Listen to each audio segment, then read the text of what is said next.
and welcome to Fraud Busting Neofraus podcast. It is the only podcast for female fraud professionals and their allies who want to stay on top of the fraud awareness spectrum in order to thrive professionally while maximizing their happiness and having the courage to create the life they love. Thank you for listening.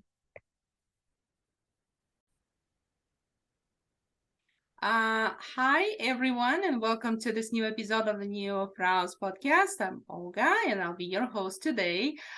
Today, we'll be touching on a very, very important topic related to especially women.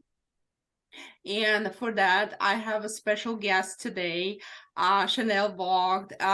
She is very beautiful, very smart, but most of all, strong and courageous. And without further ado, let me give her the chance to introduce herself briefly to the audiences. Hi, Shannelle. Hi, Olga. Thank you so much for having me. I'm excited to be here and so honored and privileged to be able to share a little bit about who I am and what I do. Thanks, Shannelle, for this introduction. So let's start then with my first question for you. Could you please tell the audiences about your story?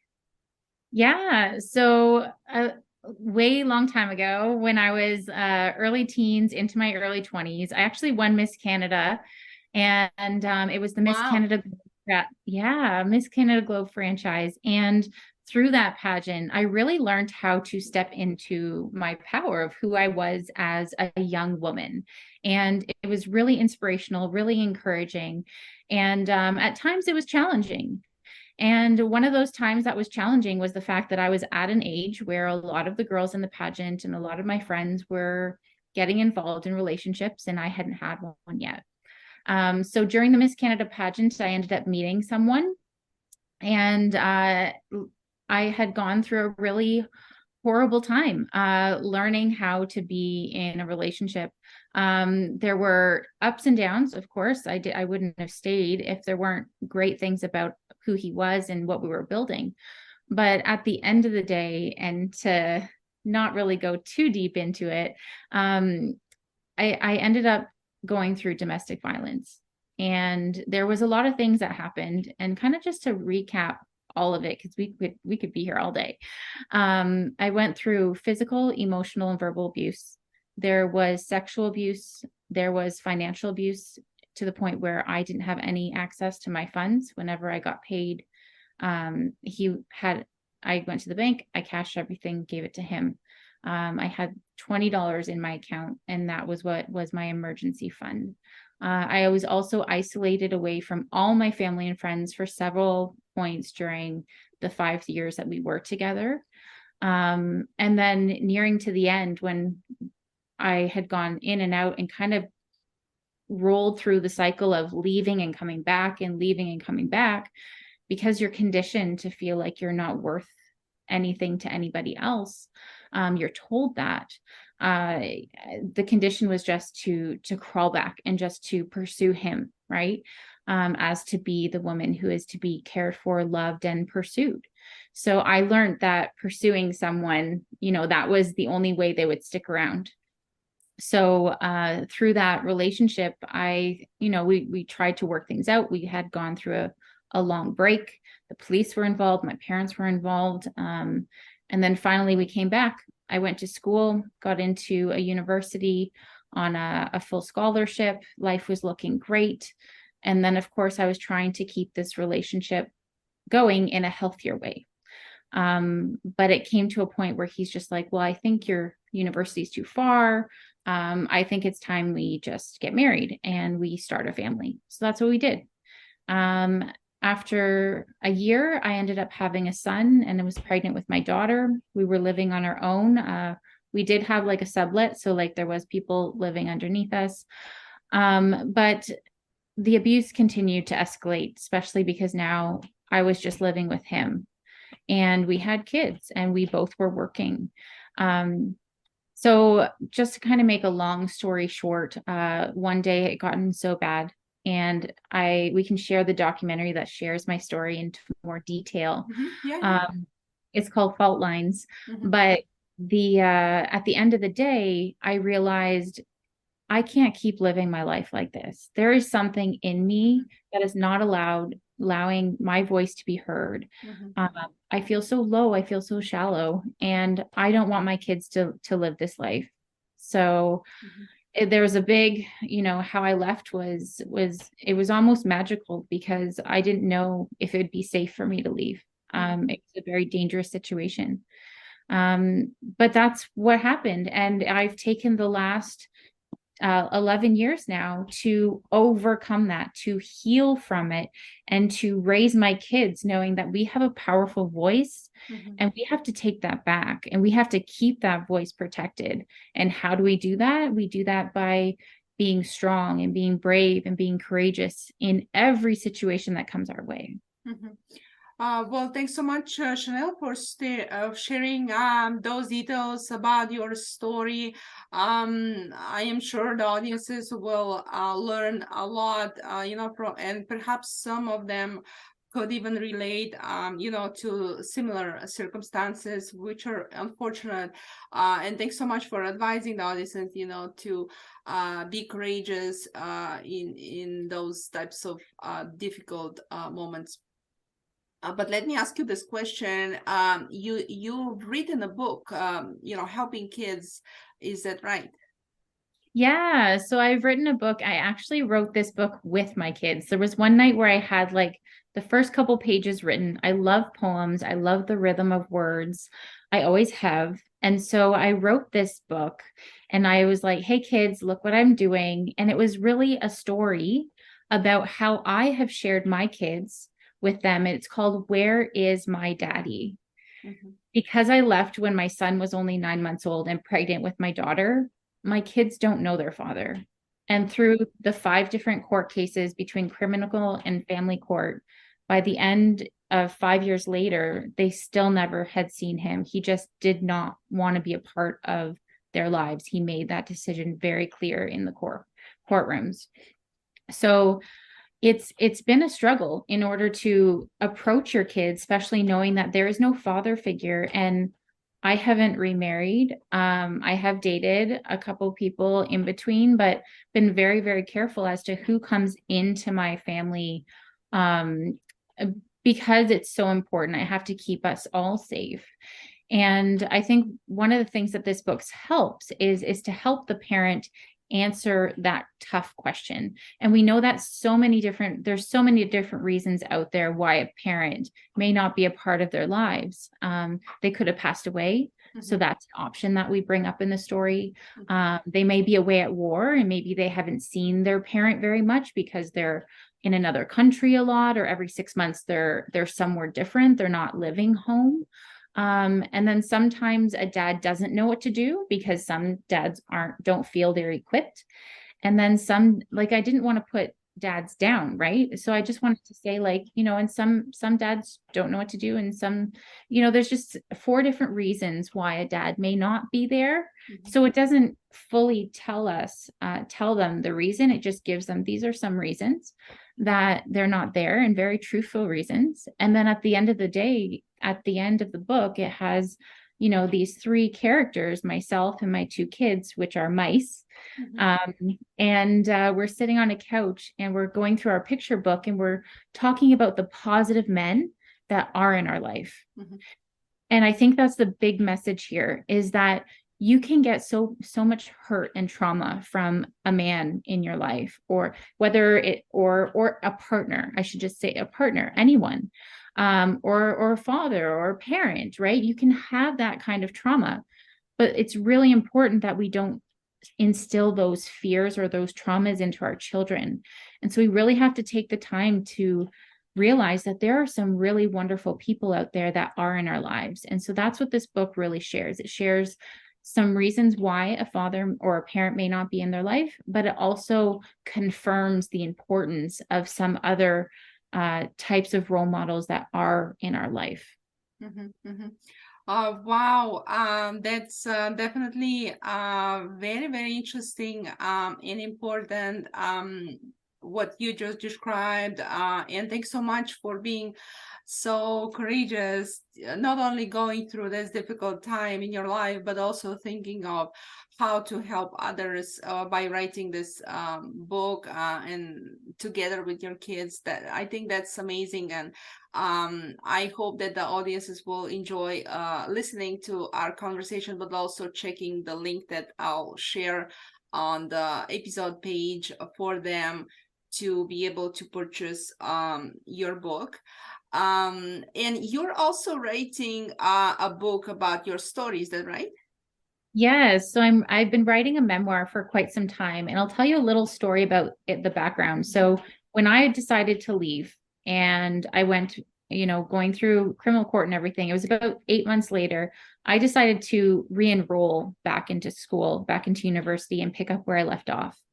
And essentially, I live in Canada, so I live in Toronto, and the school was in Ottawa. So it was a good like 4.5, 5 hour train ride. So because my kids were down here and my school was up there, I was traveling back and forth to at least twice a week doing my school. And so I was trying to be, mom and student. And so it took 7 years, but I ended up, or 6 years, but I ended up with two majors, a major in law and psychology.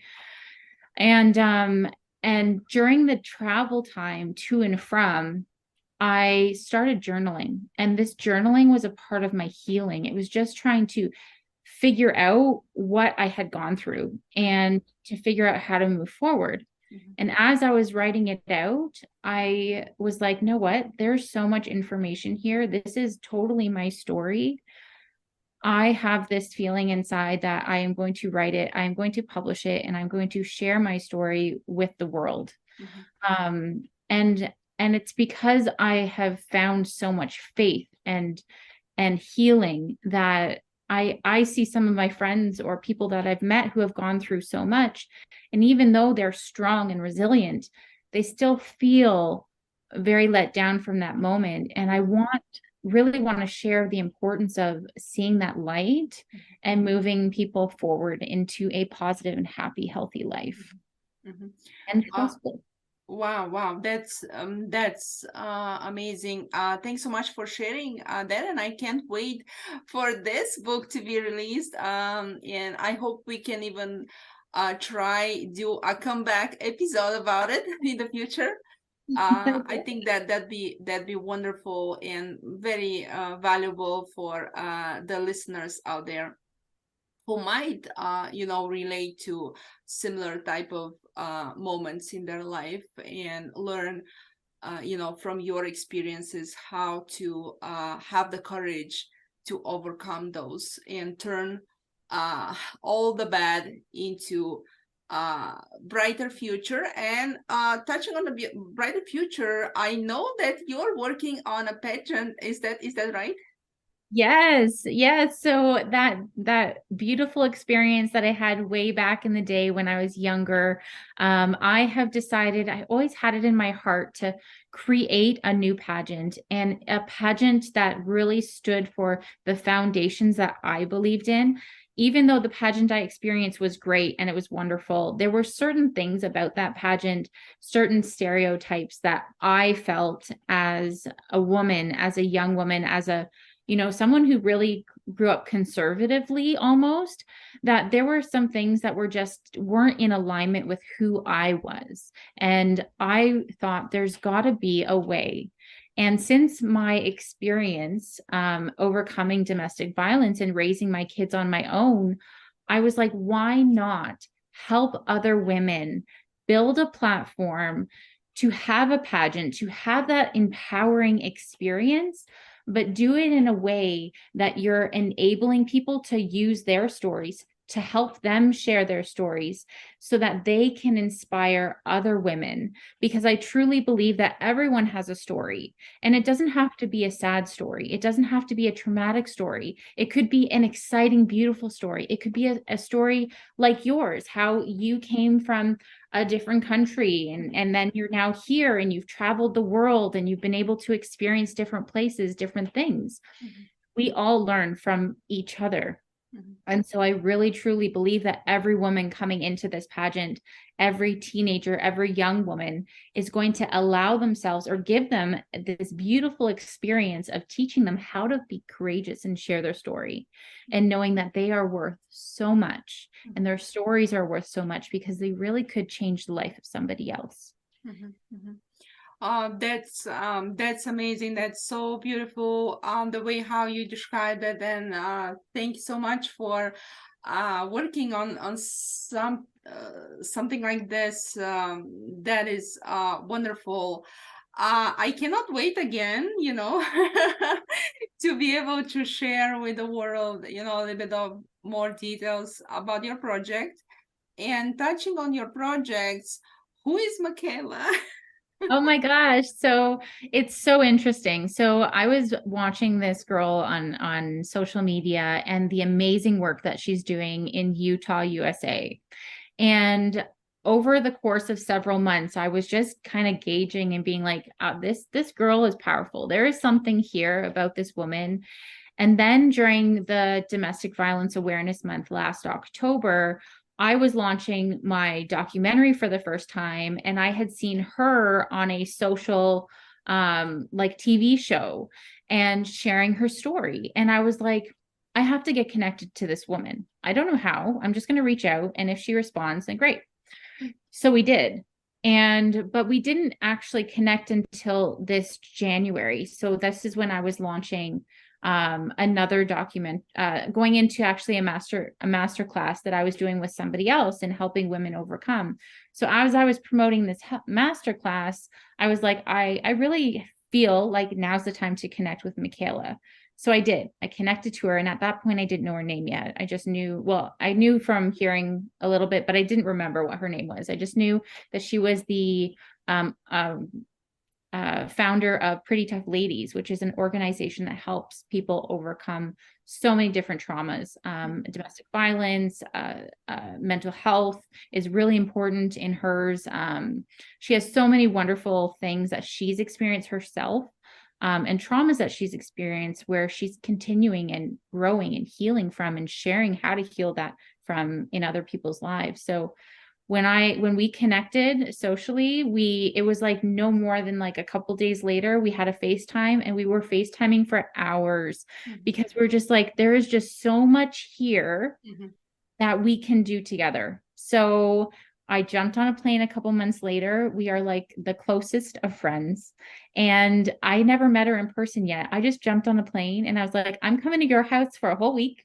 I'm going to meet your whole family. I'm going to live with you. And we're going to plan out this company. So we created Inspire Your Glow. And Inspire Your Glow is a coaching and mentorship program that helps give people the opportunity to have courses and materials that come at a lesser cost. We want to be able to be affordable. You know how there's a lot of coaching programs out there that women want to do to help change their mindset, to help have these tools, but because of their situation, we both were in a situation where we were single moms and we didn't have a job, or we were going back to school, or we just were trying to figure life out. We were just like, these are the women that we want to help. So we do have different tiers in terms of levels of coaching and levels of mentorship. So you have the basic ones where we can help those women on the ground floor. And then we have the other levels of coaching of women who are ready to move forward. And those are the women that we really want to help because they've made that decision. And once you make that decision, there's no turning back. There's only one way up. So that's what we do together. And you definitely need to be connected because she has an amazing and incredible story herself. I think it would be wonderful for me to interview Michaela about her story and all the work that she does to help others. I'm sure that the audiences will be enjoying, also listening to us an episode with her. I would also love to share any links to the programs that you just mentioned, doing together with her. And she is currently running for Miss USA, is that right? So she's currently running for Miss Utah, which in turn, if she wins that, she goes to Miss USA. And it's so interesting because when I first met her, I was like, wouldn't it be so cool? Because I was already looking at her as she is Miss USA.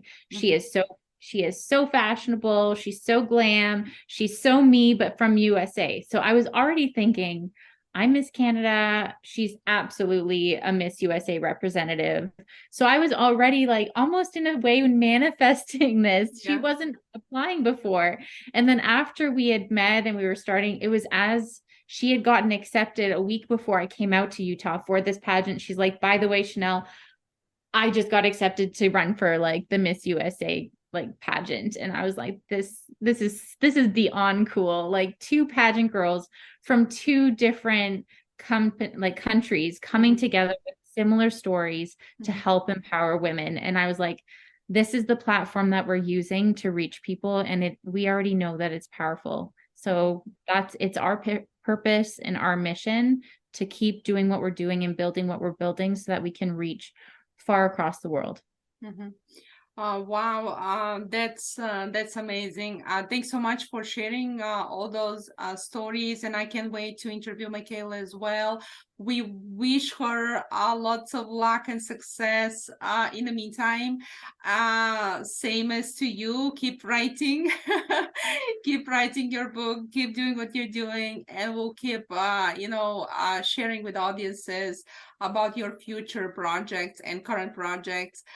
Thanks so much for being our special guest today and sharing your amazing story. And thanks so much for your courage and all the advice, to the audiences to be strong and courageous.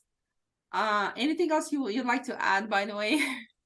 Oh my gosh. Well, I mean, if there's anything that I could share to a woman out there feeling like, wow, I've been through something similar, but how can I be so happy? How can I create these things? How can I have all these projects? I saw something recently about like, it takes time to get out of your head and into your heart. And that is one of the longest processes that you will have as an individual is getting out the thoughts and the negative feelings and things that you've been conditioned to think about yourself and get into your heart and really see what your purpose is. What really resonates with you? What is important to you? The moment that you find out what that purpose is or what is important to you, that's what you start living into. And it takes time.